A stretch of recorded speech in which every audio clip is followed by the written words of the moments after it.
Today we celebrate the life and work of Dr. Martin Luther King Jr. And here with a special piece and to talk about the things we are still learning from Dr. King, we welcome back empowerment speaker and coach Kemy Joseph. I see every day as a beautiful gift, which is why I'm using mine to close this racial rift. We can't sit back to watch the world as it splits, so I'm going full force like an NFL blitz.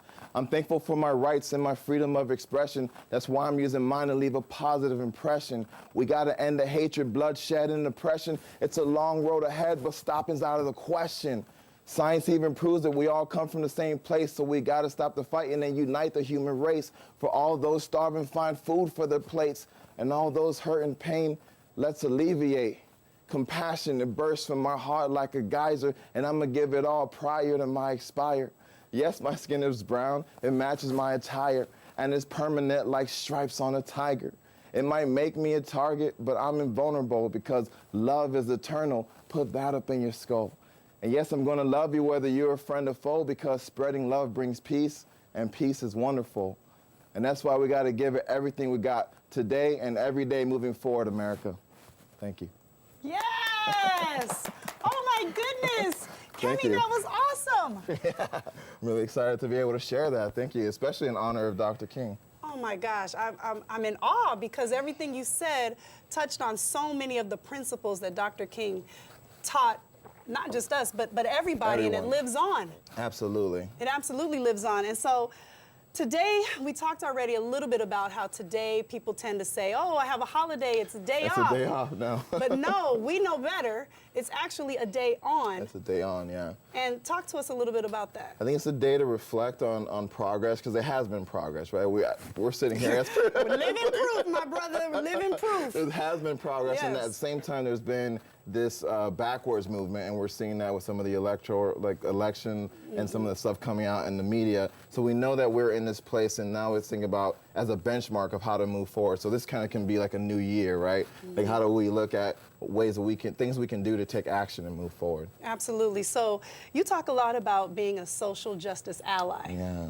What exactly does that mean? Well, I think about that piece of, say, everyone who stood around Martin Luther King, they were not all black folks, right? So we think about the civil rights movement. There were tons of people who weren't directly affected by the struggle, but who still stood with those who were feeling oppressed, those who were feeling persecuted. So as someone who can be a social justice ally, is people who are not being directly affected by an injustice, who can stand with those being affected, because these injustices will eventually affect us all. Absolutely, but you know, to break it down even further, we can't do the fight by ourselves. Absolutely. In the way that systemic racism exists, the powers have to get involved in order to make a change. Absolutely. We can march and bring awareness, and we can stomp our feet, and we can write, and we can do all sorts of things.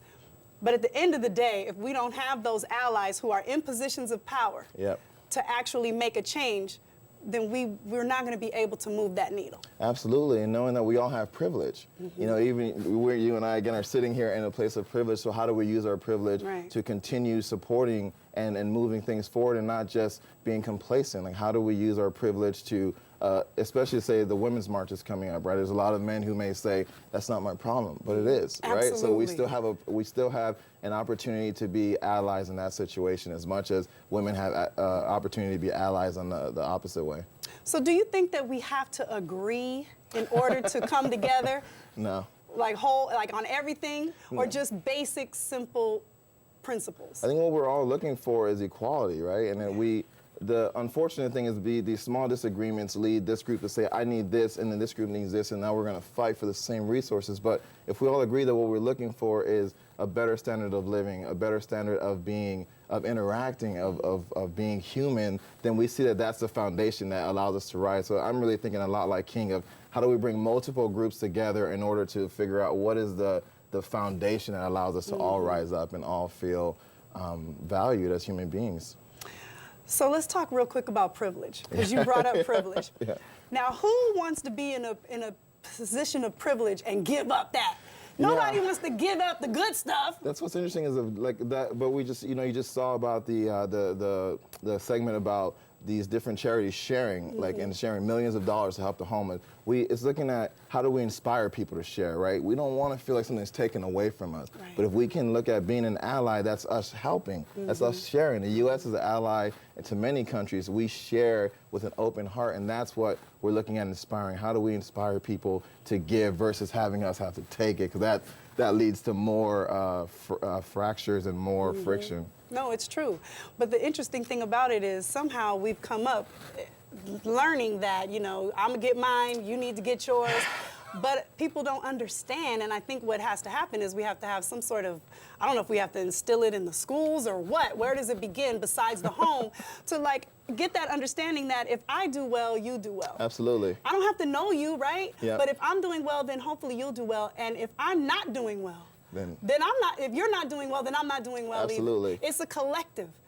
Yep. Right? But where do we get this besides talking about it on one day of the year? Yeah, I think that's that part of reflection, thinking about what can I do as an individual in order to be able to help someone. When I see, you know, thinking about, say, the homeless situation now, that those of us who are living in nice warm houses, driving nice warm cars, we can think about simple ways that we can help folks out. I've been giving people rides in my car, like when I see them at the bus station. Nice. I'm like, I have a privilege of driving an Escalade with heated seats. I'm like, hey, get in here and take a ride. Yeah. I'll take you from here to here. And that's just a little way that we can help. If we look for those ways, we will find them. And I think that's the message of King was saying as well. If we look for ways and we look for solutions, we will find them. Yeah, I love that. Thank you so much for sharing that. That was an awesome piece. Yeah, I appreciate you're the bomb. Okay, for more information about today's segment and about Kemy, head over to our website at KATU.com.